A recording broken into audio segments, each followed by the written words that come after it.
الحمد لله الذي هدى وسلام على عباده الذين اصطفى خصوصا على سيد الرسل وخاتم الأنبياء وعلى آله وأصحابه نجوم الهدى صدق الله العظيم۔ آپ صلی اللہ علیہ وسلم کے جتنے صحابہ اکرام تھے انہوں نے اپنی ساری زندگی حضور صلی اللہ علیہ وسلم کی اطاعت اور فرما برداری کے اندر گزاری۔ مرد تو مرد تھے، خواتین نے اور بچوں نے اپنی ساری زندگی حضور صلی اللہ علیہ وسلم کو اپنا آئیڈیل، اپنا نمونہ اور اپنے لیے مشعل راہ بنا کر رکھا۔ حدیث کی کتابوں میں صحابہ کرام کے بڑے عجیب و غریب ایمان افروز واقعات بیان کیے گئے ہیں، لیکن ایک بڑا عجیب و غریب واقعہ میں نے حدیث کی کتابوں میں پڑھا ہے کہ ایک صحابی رسول عشاء کی نماز پڑھ کے اپنے گھر کے اندر تشریف لائے۔ جب وہ گھر پہنچے تو اپنی جو نشست تھی ان کی وہاں پر بیٹھے، پورا دن کام کاج کی وجہ سے تھکے ہارے تھے، تو انہوں نے اپنے گھر والی سے پانی طلب کیا۔ ان کی گھر والی جب پانی لے کر آئی تو آ کر دیکھا کہ وہ صحابی رسول سو چکے ہیں، تو وہ صحابیہ ان کے سرانے کھڑی ہو گئی یہاں تک کہ پوری رات گزر گئی۔ صبح تہجد کی نماز کے لیے جب وہ صحابی اٹھے، ان کی آنکھ کھلی تو انہوں نے دیکھا کہ ان کی اہلیہ محترمہ ان کے سرانے کھڑی ہیں، تو انہیں بڑا تعجب ہوا۔ انہوں نے کہا کہ آپ پوری رات یہاں کھڑی رہی، آپ کو سو جانا چاہیے تھا۔ تو وہ صحابیہ کہنے لگی کہ میں کیسے سوتی، جبکہ آپ صلی اللہ علیہ وسلم کو یہ فرمان میں نے سن رکھا ہے کہ اگر خاوند اپنی بیوی کو یہ حکم دے کہ یہ پہاڑ توڑ کر آپ نے اس کے سامنے لانا ہے، گو کہ وہ عورت جانتی ہے کہ وہ پہاڑ نہیں توڑ سکتی، لیکن اپنے خاوند کی اطاعت فرما برداری کرنے کے لیے اسے اس کام کے اندر لگ جانا چاہیے۔ اب وہ صحابی بڑے مطمئن ہوئے، بڑے خوش ہوئے کہ میری گھر والی بڑی ایماندار اور بڑی پارسا، بڑی نیک سیرت عورت ہے۔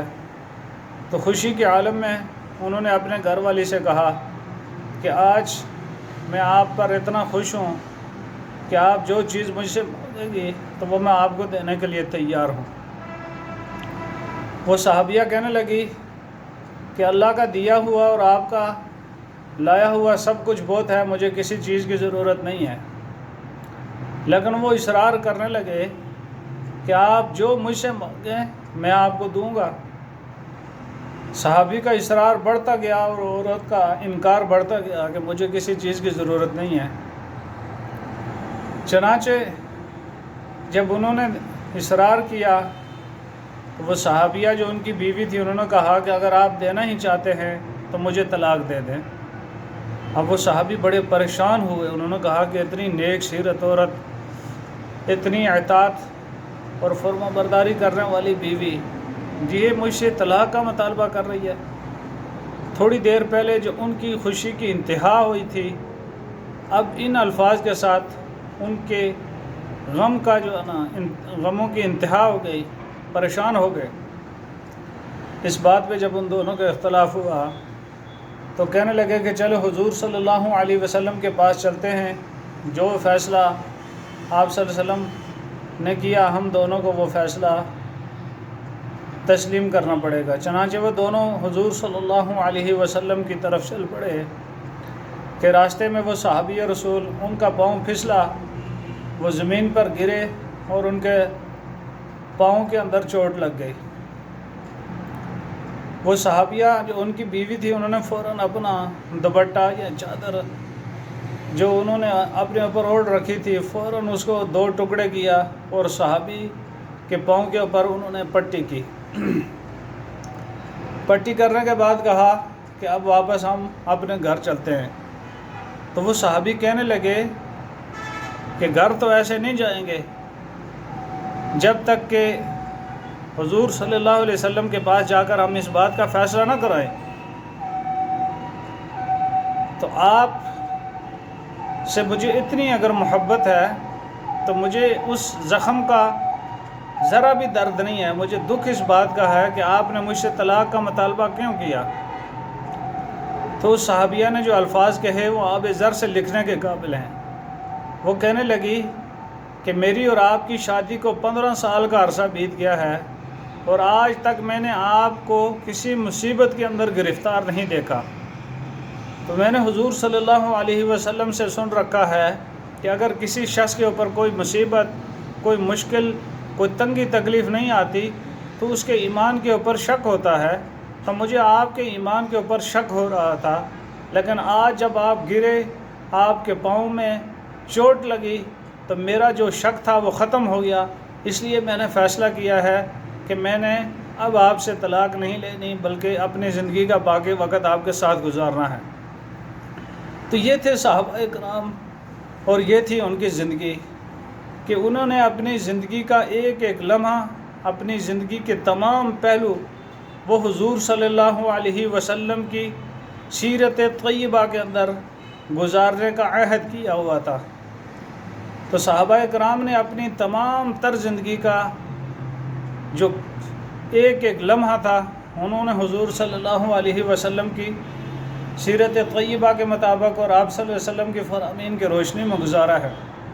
یہی وجہ ہے کہ صحابہ کرام کے زمانے میں کسی قسم کا کوئی ایسا نظام نہیں تھا جس نظام کے ذریعے سے انہیں احکامات شریعہ کے اوپر پابند کیا جاتا۔ صرف انہوں نے حضور صلی اللہ علیہ وسلم سے جو چیز سنی اسے دل سے تسلیم کیا اور زبان سے اس کا اقرار کیا۔ نہ اس زمانے میں کوئی پولیس کا نظام تھا، نہ کوئی خفیہ سسٹم کے نظام تھے کہ ان کو اس نظام سے ڈرا دھمکا کے اس کو اسلام کی روشنی میں ڈالا جاتا۔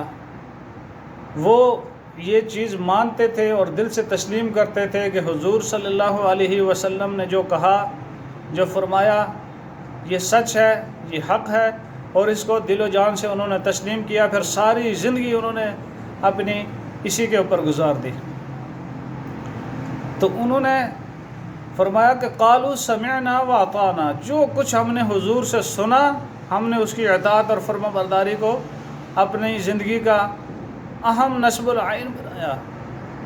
تو پھر اللہ تعالیٰ نے ان صحابہ سے خوش ہو کر فرمایا کہ رضی اللہ عنہم ورضوا عنہ، میں اللہ ان صحابہ سے راضی اور یہ مجھ سے راضی۔